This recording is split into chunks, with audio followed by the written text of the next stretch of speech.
Hello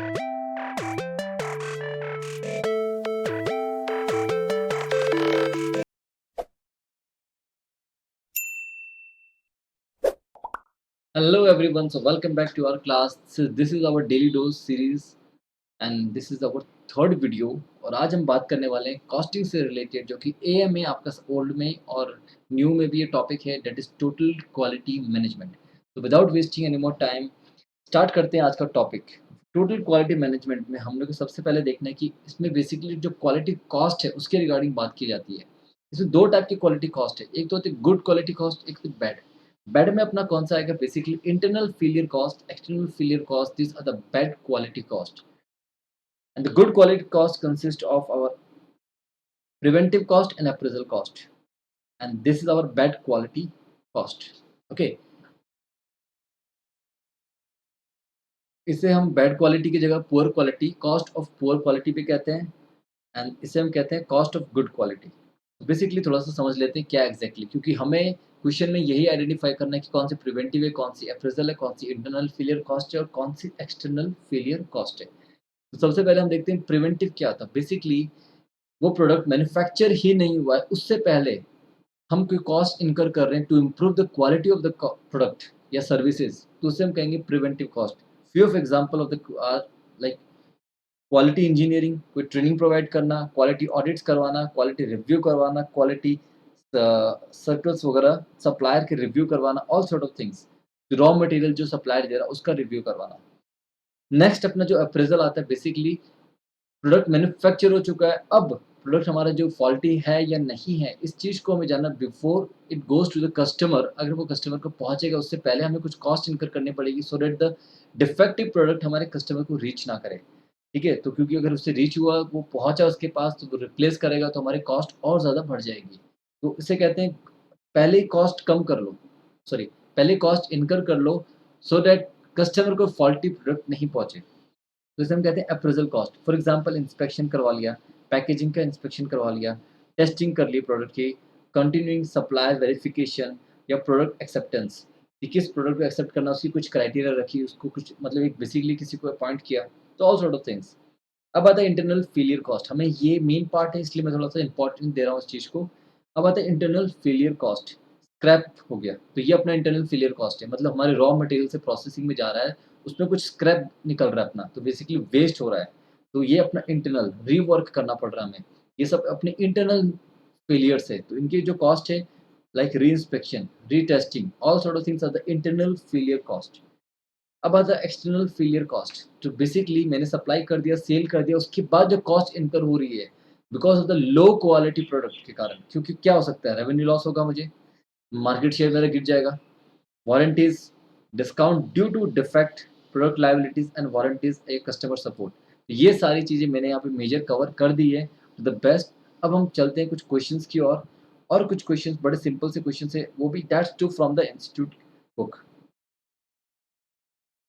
question number 1 जो value addition है, इसको हम बाद में, चलो इसको भी आप करवाना करना चाहे तो कर सकते हैं। ये सेक्शन बी के पीएम की क्वेश्चन है, बड़ा सिंपल है। Value added non value added concept है, मतलब जो प्रोडक्ट आपके वैल्यू एडिशन करके दे रहा है उसे हम कहेंगे वैल्यू एडेड प्रोडक्ट, और जिन प्रोडक्ट का आपका वैल्यू एडिशन नहीं हो रहा है उसे हम कहेंगे नॉन वैल्यू एडेड। मतलब फॉर एग्जांपल मैंने कोई अमाउंट स्पेंड किया और उसमें कोई एडिशन नहीं हुआ प्रोडक्ट में, ना सर्विस में कोई एडिशन हुआ, सर्विस वैसे के वैसे ही है, प्रोडक्ट वैसे के वैसा ही है। ठीक है? फॉर एग्जाम्पल के तौर पे आप देख लो वेटिंग टाइम, मैं कोई भी वेटिंग टाइम इनकर कर रहा हूँ, या कोई मूव टाइम इधर से इधर मूव हो रहा प्रोडक्ट, या फिर इंस्पेक्शन टाइम, ये सारे के सारे क्या है, नॉन वैल्यू एडेड एक्टिविटीज है। ठीक है? और यहाँ पे सिर्फ एक ही अपने को वैल्यू एडेड एक्टिविटी मिला, वो है प्रोसेसिंग टाइम। ठीक है? तो क्वेश्चन आप सॉल्व करेंगे, तो क्वेश्चन को मैं आपको कवर करा देता हूँ कि ये अपने को पूरा दे दिया है। ठीक है? इतना इतना वक्त इस पर्टिकुलर चीज़ पे लगा, और यूनिट पर बैच जो बने वो 60 बने।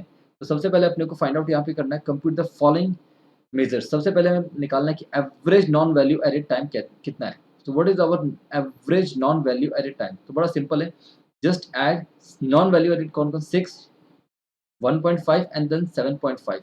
इन तीनों को एडिशन आप करके देखिए और आपको इसमें मिल जाएगा 6 and then 6 12 13 14 15।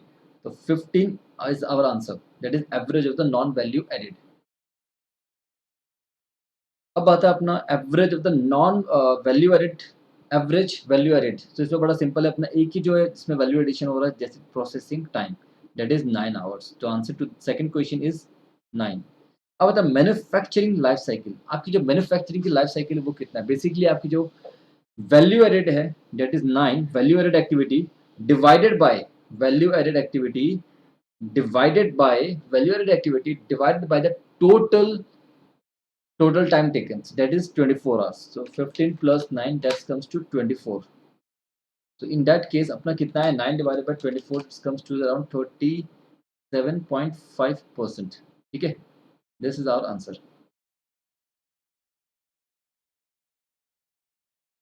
Sorry I'm really sorry, 30.5. Okay, अब आता है नेक्स्ट मैन्युफैक्चरिंग साइकिल टाइम किसे कहेंगे। मैन्युफैक्चरिंग साइकिल टाइम क्या होता है एग्जैक्टली कि आपने एक प्रोडक्ट में कितना वक्त लगाया। फॉर एग्जांपल के तौर पे हम लोग यहाँ पे कितने यूनिट बना रहे हैं, 60 यूनिट बन रहा है पर बैच में कितना हमने टाइम कंज्यूम किया, दैट इज 24 डिवाइडेड बाय 60, ठीक है, तो पर यूनिट अपने को कितना टाइम लगा, दैट इज पॉइंट फोर अपने को आवर्स में देके रखा हुआ, राइट, तो 0.4 hours, this is our answer. Okay, चलो अब मैं आपको फटाफट इसका आंसर रीचेक भी करवा देता हूँ। 15 सेकेंड का 9, मैन्युफैक्चरिंग साइकिल एफिशिएंसी को हम कहते हैं processing time divided by total time taken, that is processing, inspection, waiting and move time. अब आता है अपना नेक्स्ट, उससे मैन्युफैक्चरिंग साइकिल टाइम कहते हैं, it mean that total production time divided by unit पर बैच, ठीक है, आपको यूनिट पर बैच देखिए 60, मतलब एक यूनिट में 24 घंटे भी लग सकते थे, तो in that case the answer would have been 24, but हमें यहाँ पे यूनिट 60 यूनिट्स पर बैच दिए हैं, तो पर यूनिट कितना हमें टाइम लगा, 0.4। अब रियली सॉरी, अब स्टार्ट करते हैं टोटल क्वालिटी मैनेजमेंट की क्वेश्चन बैक टू बैक, फटाफट जो इंपॉर्टेंट है उसी को ज़्यादा फोकस देंगे, बाकी जो आपका इजीली हो जाएगा, ये तो वही चीज़ें जो रिपीटेशन मैंने आपको अभी दी थी वो इंस्टीट्यूट के मटेरियल थे।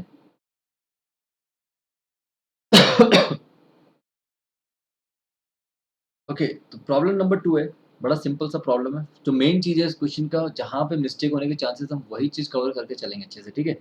तो बेसिकली एक कंपनी है, उसने वगैरह इनका कुछ पॉलिसी है, ठीक है, तो उन्होंने क्या किया, management has provided you the following actual information for the most recent month of the current year, तो इसमें क्या आपको कॉस्ट डेटा दे के रखा है कि सपोर्ट सेंटर में आपके पर आवर 35 रुपये पर hour, then 18 rupees for the testing cost लग रहा है, वारंटी रिपेयर 1560 पर बाइक आपका एक्सपेंड हो रहा है, और रीवर्क का कॉस्ट है इतना, तो व्हाट यू, उसके बाद आपको वॉल्यूम एंड एक्टिविटी दे दिया है, तो now you have to simply कुछ कुछ नहीं करना, बड़ा सिंपल है, जैसे सपोर्ट कॉस्ट सेंटर 35, तो ठीक है, तो सब कस्टमर सपोर्ट टाइम कितना हुआ 2000 आवर्स, तो what you simply multiply with this, same आपको वारंटी रिपेयर में 1560 पर बाइक है, तो टोटल वारंटी रिपेयर कितनी हुई अपनी, दैट इज 2600, तो सिंपली आपको मल्टीप्लाई करके आपको एक कॉस्ट निकालनी है, बट द मेन पार्ट जो इस क्वेश्चन का रहेगा वो ये बोलता है कि prepare statement showing the total quality cost, total quality cost का हमें स्टेटमेंट शो करना है, तो सबसे पहले हमें क्लासिफाई करना है कि कौन सी अप्रेजल है, कौन सी प्रिवेंटिव है, कौन सी अपनी इंटरनल फेलियर है, कौन सी अपनी एक्सटर्नल फेलियर कॉस्ट है, तो उसके बाद इसने कुछ और कॉस्ट इनकर की है, वो है क्वालिटी रिव्यू पे इन्होंने 1,25,000 रुपये इनकर किए है, उसके बाद डाउन टाउन की वजह से डाउन टाइम की वजह से इनका 7,77,000 का एक्सपेंस इनकर हुआ है।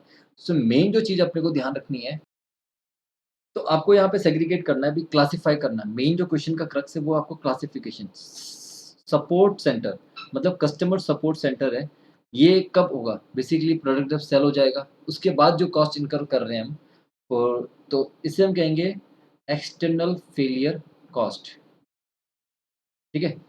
अब आता है टेस्टिंग, टेस्टिंग उसके बाद अपना रिपेयर, उसके बाद रीवर्क, देखो वारंटी रिपेयर और रीवर्क कॉस्ट ये दोनों के दोनों मैन्युफैक्चरिंग रीवर्क कॉस्ट और रिपेयर कॉस्ट, इसे हम कहेंगे एक्सटर्नल फेलियर कॉस्ट, ठीक है। और रिवर्क है, रिवर्क अपने को याद है, रिवर्क अगर हो रहा है बेसिकली कस्टमर के पास गया ही नहीं, उससे पहले हम उसमें दोबारा काम करके उसकी क्वालिटी इंप्रूव कर रहे हैं, तो इसे हम कहेंगे इंटरनल फेलियर कॉस्ट, ठीक है। अब आता है अपना टेस्टिंग, अब जो टेस्टिंग है, मैंने क्या कहा था कि टेस्टिंग अप्रेजल कॉस्ट है अपना, वैसे तो ये बताता हूँ अप्रेजल कॉस्ट है, अप्रेजल कॉस्ट प्रोडक्ट तैयार हो चुका है, रेडी टू सेल है बट हमने कस्टमर को दिया नहीं, उससे पहले हम टेस्टिंग कर रहे हैं कि कस्टमर ये अपना प्रोडक्ट लाइक सही है या नहीं है, मतलब क्वालिटी स्टैंडर्ड है या सब स्टैंडर्ड है, जो भी अपने को जो कस्टमर डिमांड कर रहा है वैसी क्वालिटी उसे सर्व हो रही है नहीं हो रही वो चेक कर रहे हैं, राइट? हेलो, क्लियर है ना? तो वो हम यहाँ पे चेक कर रहे हैं, सब टेक्निकल इश्यूज था। Okay, now sort it out. तो हम यहाँ पे ये देख रहे हैं कि भाई कस्टमर का जो अपना प्रोडक्ट है ये टेस्टिंग कर रहे हैं इसका, ठीक है? तो ये अपना अप्रेज़ल कॉस्ट में आता है। अभी तक प्रिवेंटिव कॉस्ट हमें देखने को नहीं मिली है। बट आप यहाँ पे देखो, क्वालिटी रिव्यू कॉस्ट, मतलब हम इन पहले ही रिव्यू करवा रहे हैं quality review. Quality review cost that is 1,25,000 हम इनकर कर रहे हैं, किस लिए?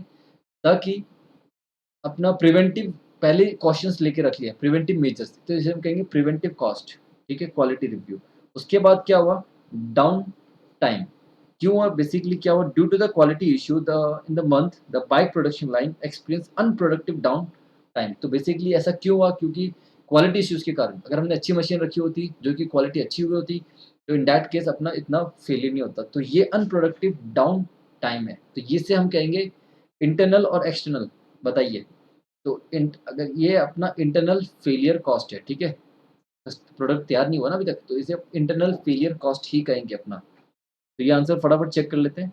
तो जैसे कि मैंने कहा था आपको सिंपली मल्टीप्लाई करना है, ये तो आप सेल्फ खुद देख लेंगे निकाल के। तो अपने को मेन जो देखना है क्लासिफिकेशन, प्रिवेंटिव में अपना सप्लायर रिव्यू दैट इज 1,25,000 जो भी हमने अभी देखा ही था, दैट इज 1,25,000 ये वाला पार्ट।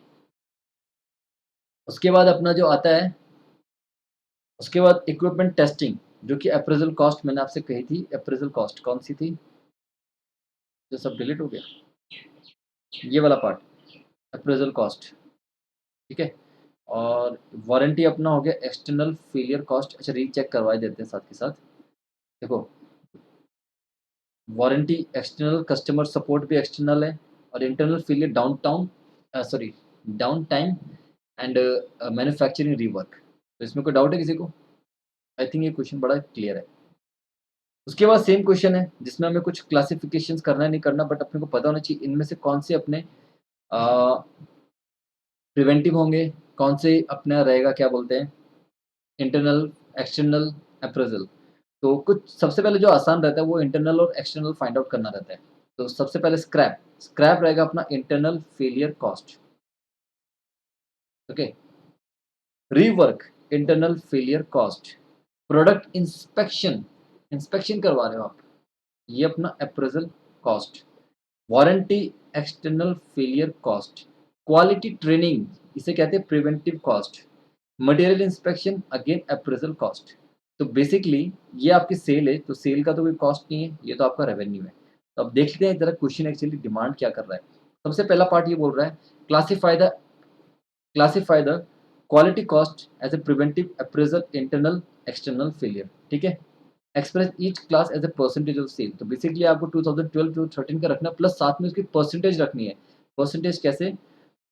कि ये स्क्रैप है तो इसका ये कितना परसेंट आता है? 10%। तो ये साथ में आपको हर लिख के देना है। ये कितना आ गया? 5%, ठीक है? तो आपके पास एक पूरा क्लैरिटी आ जाएगा। नाउ अब उसके बाद compare the amount of the increase in profit due to the quality improvement. तो आपका because of the quality improvement 2012 से लेकर 2013 का जो अपना आंसर रहेगा, इसमें कितना परसेंटेज आपका डिक्रीज हुआ, क्वालिटी कॉस्ट कितना डिक्रीज हुआ, ठीक है? तो वो आपको देखना ओवरऑल। तो ये मैंने आपको बता दिया। और देखो मेन होता है क्लासिफिकेशन, अगर आपका क्लासिफिकेशन गलत हुआ तो प्रेजेंटेशन गलत। क्वालिटी ट्रेनिंग में, सॉरी, अब यहाँ पे देखो प्रिवेंटिव कॉस्ट क्या है अपना? Preventive that is quality training. मैंने क्या लिखा था? Preventive quality training. तो ये सही है अपना? डाउट है? नहीं। उसके बाद अपना जो था मेन अप्रेजल कॉस्ट। अप्रेजल में जो है अपने इंस्पेक्शन, प्रोडक्ट इंस्पेक्शन, और ये अपना आ रहा है इंटरनल फेलियर में स्क्रैप रिवर्क, एक्सटर्नल वारंटी। कोई डाउट है? पूरा का पूरा कवर्ड है। बस प्रेजेंटेशन है ये अपना अपने आप को रखनी है, ठीक है? नेक्स्ट क्वेश्चन आता है point number, question number 4। 7 star budget करके कुछ एक कंपनी है, engage in manufacturing of cricket bat, following on the table. आपको बजटेड बना दिया कि इनका ये बजटेड है, सेलिंग प्राइस इतना होगा, और ये जो कॉस्ट आ रही है 1200 2000 प्लस 800 दैट्स कम्स टू 4000। ये इनकी कॉस्ट है, जिसमें डिलीवरी कॉस्ट है। आपका ध्यान देने वाली बात है इसमें मेन चीज़ है, यहाँ पे गलती होने के पूरे चांसेस है, वो है 800 रुपये। चलो अब मैं आपको इस क्वेश्चन में एग्जैक्टली क्या हो क्या रहा है देखो जरा अच्छे से। ये थोड़ा अच्छा क्वेश्चन है। Component like will, rubber grip, handles, bar set are bought in an assemble process carried out to and transferred into a single bag। ठीक है, बेसिकली यहाँ असेंबली वाली प्रोडक्ट खरीदा जा रहा है, उसके बाद उनको असेंबल करके बेचा जा रहा है। ठीक है, जो करंट मार्केट है हम लोग जो होल्ड कर रहे हैं वो है 30% ऑफ द मार्केट शेयर। ठीक है, तो एनुअल डिमांड कितनी है 1 लाख रुपीज़ की। ठीक है, तो याद रखना 1 लाख की एनुअल डिमांड है, हम एनुअल सप्लाई कितना करने वाले हैं 30,000 हमारी सप्लाई होने वाली है टोटल। ठीक है, on reviewing the previous performance it revealed that the 3% of the bed supplied to the customer, 3% of the bed supply जितने उनको सप्लाई करेंगे उसका 3% were written for the free replacement because of the fault। ठीक है, defective component which initially bought into assembling are held responsible for this। Basically जो अपना raw material जो हम खरीद के लेके आ रहे हैं जो असेंबली के लिए वो इस चीज के जिम्मेदार हैं। ठीक है, this return bats cannot be repaired and have no scrap value. Basically इनकी कोई वैल्यू नहीं है, कुछ नहीं है, बेसिकली हमारे लिए कंप्लीट वेस्ट हो गया अभी। Supply of the faulty bat to the customer could eliminate by implementing an inspection processing immediately before the goods are delivered। इसको हम eliminate कर सकते हैं inspection करवा के। ठीक है, before the delivery of the goods। This would improve the customer perception thus resulting in an increase of 5%। अगर हमने ऐसा कुछ किया तो हमारा मार्केट शेयर 5% से बढ़ जाएगा एंड मेकिंग ऑल टुगेदर 35%। बात समझ में आई? क्वेश्चन एग्जैक्टली क्या कह रहा है? तो अभी आपको मैं बताऊंगा ये जो गेम है ना सबसे बड़ा गेम तो यहीं पे 3% के ऊपर है। ये 3% of the bat supply to the customer अपने डिफेक्टिव है। ठीक है, इसको फॉर एग्जांपल के तौर पे समझो, मैंने 100 बैट बनाए। ठीक है, जिसमें से 3% तीन मेरे फॉल्टी निकलेंगे तो बचे कितने 97। तो 97 मेरी जो मार्केट में जो डिमांड है 97 है, मार्केट में मैं 97 ही सप्लाई कर सकता हूँ। मेरा इतना 30% जो है वो अपना 97 है। तो अपना यहाँ पे 30% 97 क्या हुआ 30,000 राइट। 30,000 अपना 90% हुआ। और और अब 3% हम कैसे फाइंड आउट करेंगे मैं बता देता हूँ।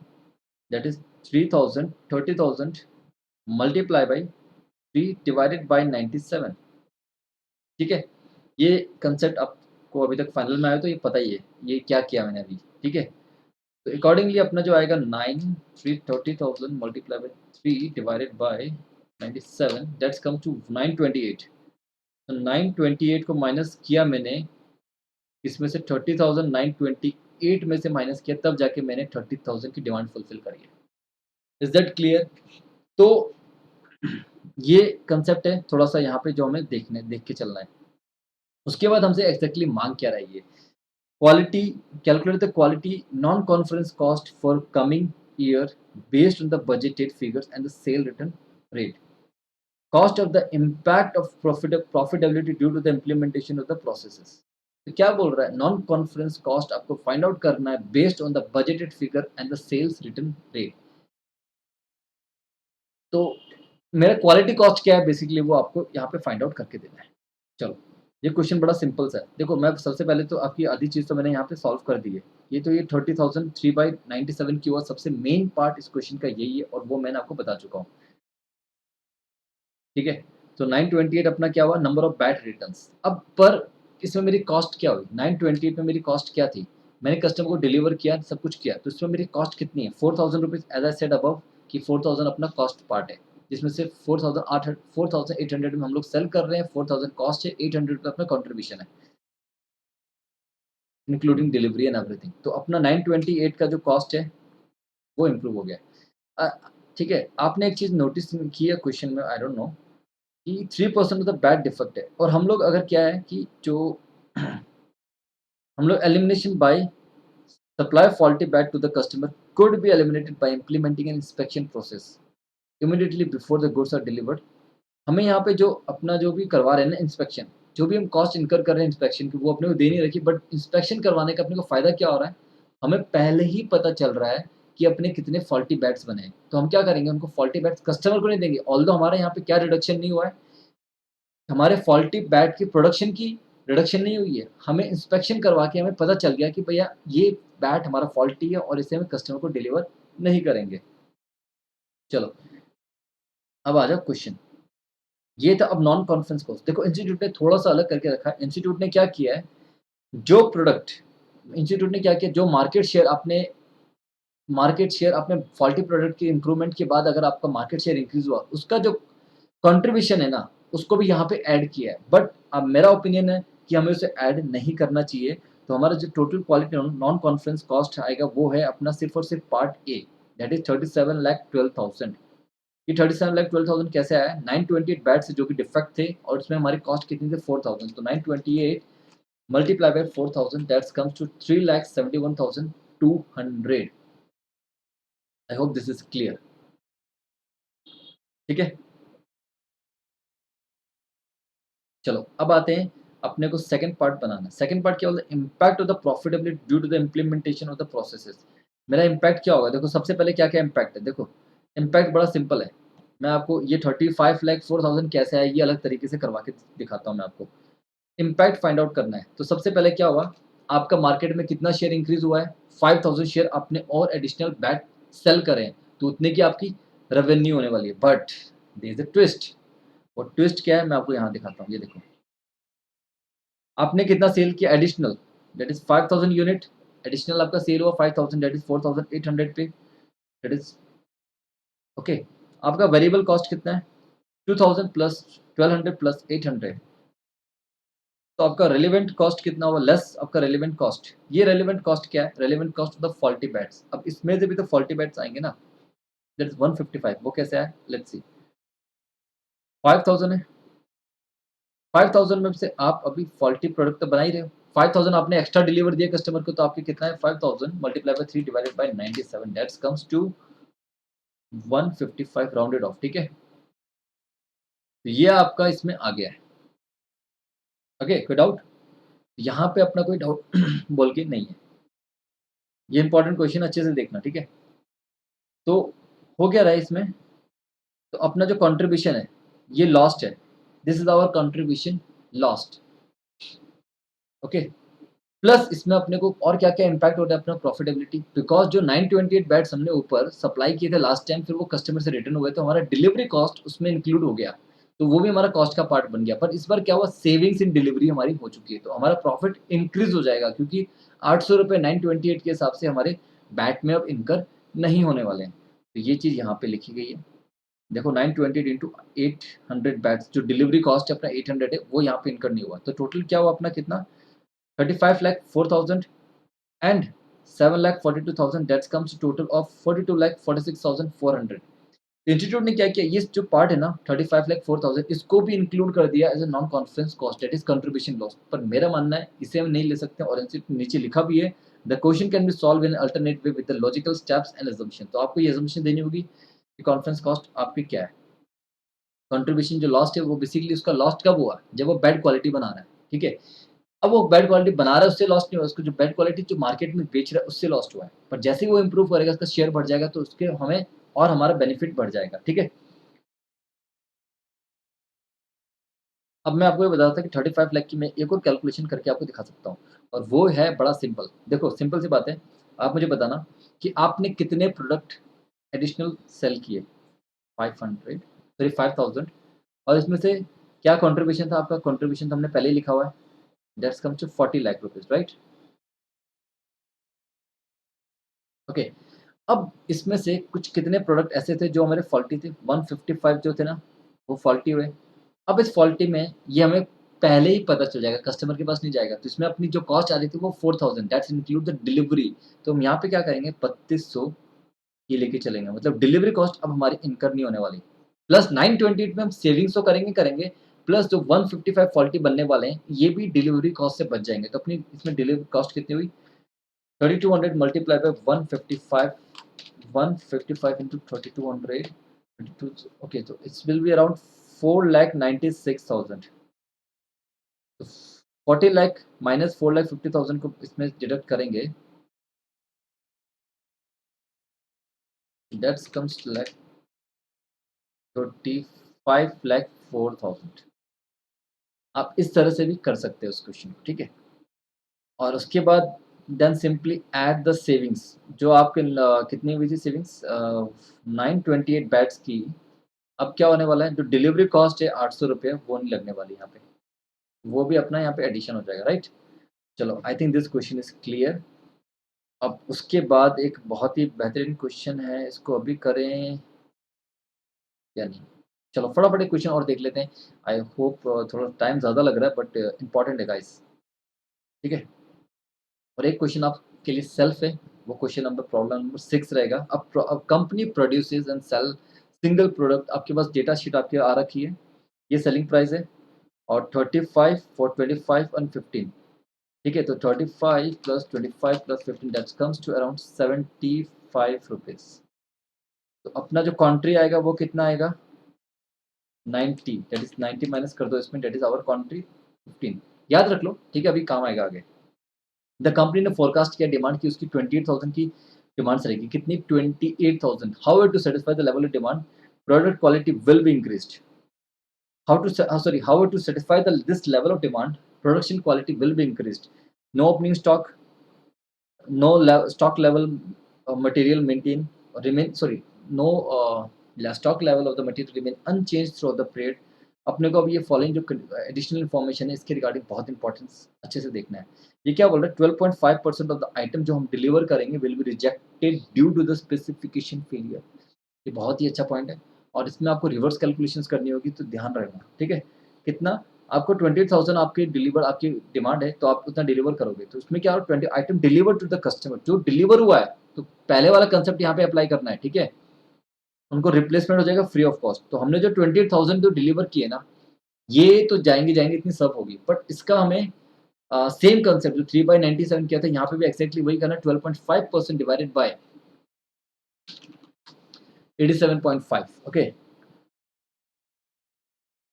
और इससे हम क्या कहेंगे? एक्सटर्नल फेलियर कॉस्ट, ठीक है? ये अभी क्लासिफिकेशन इस क्वेश्चन में नहीं चाहिएगा, मैं एडवांस में बता रहा हूँ। Still 20% of the item produced जो आपने बनाए थे, उसमें से will discovered faulty at the inspection stage. मतलब 20, मतलब अगर आप बनाएँगे 100, 100 में से 20% आपके निकल जाएँगे, तो बचे आप 80, 80 में से आपने 12.5%, गॉट द पॉइंट? अब बता 10% ऑफ द मटेरियल जो आपने आपने जो मटेरियल दिया, ठीक है? वो 10% स्क्रैप हुआ है, ठीक है? चलो अब इसमें एक चीज़ और देखनी है आपको, नहीं है इसमें, चलो ठीक है। Due to the above total quality of the expected to be, ये सब चीज़ों के कारण अपने को total quality cost is expected to be 10,75,556।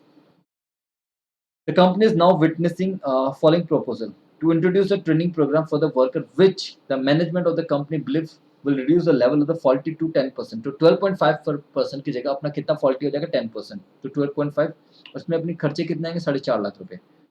To avail the service of the quality control at an annual charges of 50,000, अपना quality control services होगा, which reduce the faulty, which reduce the percentage of the faulty item delivered to the customer 9 to the 9.5। Sorry एक correction है, जो 12.5 मैंने बोला था वो 9.5 हो जाएगा, और जो मैं आपको बोल रहा था 10% वो हो जाएगा रिड्यूस टू फॉल्टी। क्या? Introduce reduce the level of faulty production मतलब पहला मेरा फॉल्टी प्रोडक्शन कितना आ रहा था?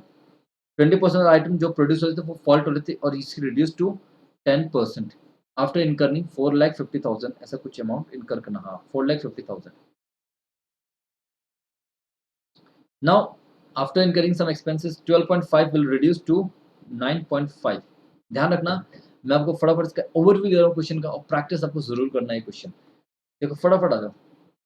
सबसे पहले तो आपको स्टेटमेंट किस तरह बननी है, अपने क्या इंटरनल है, क्या फेलियर है, क्या एक्सटर्नल है। तो इसके लिए मैं आपको फटाफट एक बार ओवरव्यू दे देता हूँ।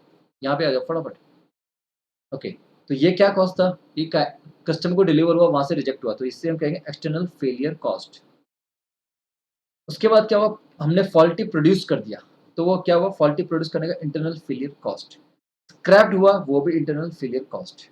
हमने 4.5 लाख रुपए खर्च करे, किस लिए खर्च करे? ट्रेनिंग प्रोग्राम के लिए, तो मतलब प्रिवेंटिव कॉस्ट हुआ, जिसे हम कहेंगे प्रिवेंटिव कॉस्ट। क्वालिटी कंट्रोल हमने खर्चा किया, क्वालिटी कंट्रोल कंसल्टेंट हायर किया, एनुअल चार्जेस रुपीज। कब किया? फाइंड आउट करने के लिए कि भैया जो कस्टमर को डिलीवर हो रहे हैं ना प्रोडक्ट, उसको उसका परसेंटेज रिड्यूस किया इसने 9.5, तो इससे हम कहेंगे अप्रेजल कॉस्ट। ठीक है, आई होप दिस इज क्लियर। और ये क्लासिफिकेशन आपको देखना है, और इस क्लासिफिकेशन इसमें जो मेन पार्ट है ना, इसमें मेन पार्ट है कि इसकी कैलकुलेशन, इन दोनों की कैलकुलेशन, बेसिकली एक्सटर्नल, इन दोनों की कैलकुलेशन, ठीक है, external and internal failure cost की। तो इसमें कैलकुलेशन बड़ा सिंपल है। सबसे पहले आप देखो, रिवर्स कैलकुलेशन करना है, करंट मैं समझा रहा हूँ, प्रपोज बिल्कुल उसके सिमिलर तरीके से होगा, ठीक है। इसमें क्या करना है, आपको कस्टमर डिमांड लिया 28,000, उसमें से कितने आपके फॉल्टी आए थे, तो 28,000 डिवाइडेड बाय 87.5। सो आपको सिंपली क्या करना है, 28,000 है, वही सेम पैटर्न यहाँ पे अप्लाई करना है। 28,000 मतलब नंबर ऑफ यूनिट डिस्पैच, उसमें हमने क्या किया था, 3 डिवाइडेड बाय 97 किया था, बट यहाँ पे हम क्या कर रहे हैं, टोटल कितना हमने प्रोड्यूस किया, मतलब हम यहाँ पे पिछले क्वेश्चन से अगर कंपेयर करें तो 100 डिवाइडेड बाय 90, 100 डिवाइडेड बाय 97 कर रहे हैं यहाँ पे, तो अपना यहाँ पे 97 की जगह अपना है 87.5। आई hope this is clear. Percentage है तो परसेंटेज जैसे हटाओगे तो 100 डिवाइडेड बाय 87.5 आपका आंसर आएगा, ठीक है। तो अकॉर्डिंगली आपका करंट 32,000 है। सिमिलरली आप इसको सॉल्व कर सकते हैं, बट यहाँ पे परसेंटेज कितना हो जाएगा, 9.5 आपका फॉल्टी आ रहा है, तो 9.5 100 माइनस 9.5 करेंगे तो 90.5, ठीक है। तो ये बड़ा सिंपल सा क्वेश्चन है। अब नंबर ऑफ यूनिट रिप्लेस कितना हुआ आपका, 4000, 3000 आपका आपका एक्सटर्नल फेलियर कॉस्ट कितना है। और एक्सटर्नल फेलियर कॉस्ट में ना आपको क्या देखना है कि जो 5 रुपीज है आपका, एक चीज मैं आपको बताना भूल गया, I am really sorry for that.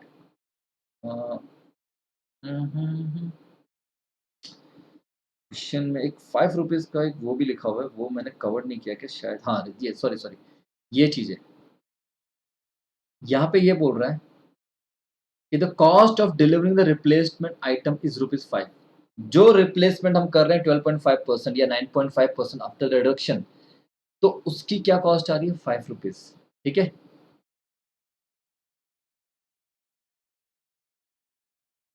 5 rupees, तो यहाँ पे हमने एक्स्ट्रा ऐड किया 5 रुपीज, तो ये अपनी एक्सटर्नल फेलियर कॉस्ट आ चुका। अब इंटरनल फेलियर कॉस्ट कैसे निकालेंगे, मतलब जो 3200 हमने यहाँ पे फाइंड आउट किया था, 32,000 सॉरी यूनिट्स, हमने इतने एक्चुअल में क्या है, हमने इतने बनाए जिसमें से 12.5% अपना फॉल्टी निकला और बैलेंस अपने कस्टमर को सप्लाई करी, दैट इज 28,000 यूनिट्स। अब इसमें से जो 20% पोर्शन है वो अपना फॉल्टी है, तो और जो 32,000 दो रेखा वो आपके पास 80% है, राइट। तो आपका number of the unit produce और रिजेक्टेड, जो कि total include the rejection, that is 40,000।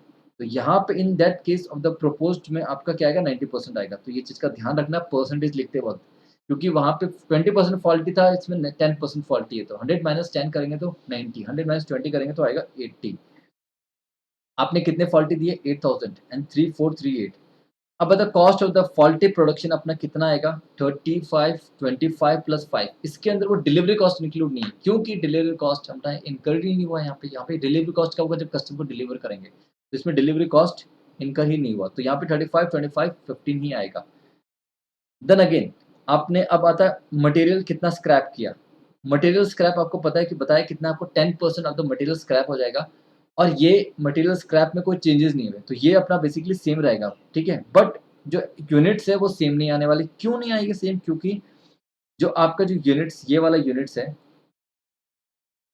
This is the unit 37, और ये ऊपर से अलग अलग आ रहा है, ठीक है। तो मटेरियल यूनिट स्क्रैप कितना हुआ, मतलब 40,000 आपका आउटपुट है, 10% स्क्रैप हो गया, तो मतलब इतना पोर्शन आपका स्क्रैप्ड है। तो अगर इतना पोर्शन स्क्रैप्ड है तो इसमें आपकी क्या कॉस्ट जाएगी, ओनली 35 रुपीज। डायरेक्ट मटेरियल वाला जो कॉस्ट है वही यहाँ पे इनकर होने वाला। तो ये छोटी छोटी चीजें जो आपको हाईलाइट किए मैंने, वो सबका आपको ध्यान रखना बिल्कुल। तो ये आपका internal failure cost which will include 6 lakh, and this two considering this two we will get the answer this, okay। अब रिकमेंडेशन बहुत इंपॉर्टेंट है, 2 मिनट और सुन लो। आई नो वीडियो बहुत लंबी हो गई, but still listen this, very important. इसमें क्या है कि हमें देखो पता चल रहा है कि इंक्रीज इन कॉस्ट हो रहा है हमारा। देखो कैसे पता चला, देखो मैंने पहले मैं क्या कर, पहले मेरा जो खर्चा आ रहा था वो पुअर कॉस्ट थी अपनी, ठीक है। अब उस पुअर कॉस्ट को कम करने के लिए, कम तो हुई है कॉस्ट नो डाउट, पर कम करने के लिए मैंने इतना और कॉस्ट इनकर किया। तो मेरी जो टोटल कॉस्ट है, दैट इज 11,000, 11,26,658 माइनस 10,75,556। तो मतलब मैंने एडिशनल, अब मेरा कितना एडिशन हुआ इसमें, 51,002। तो मेरा इतना एडिशन हुआ है, इतना मेरा एडिशन हुआ है।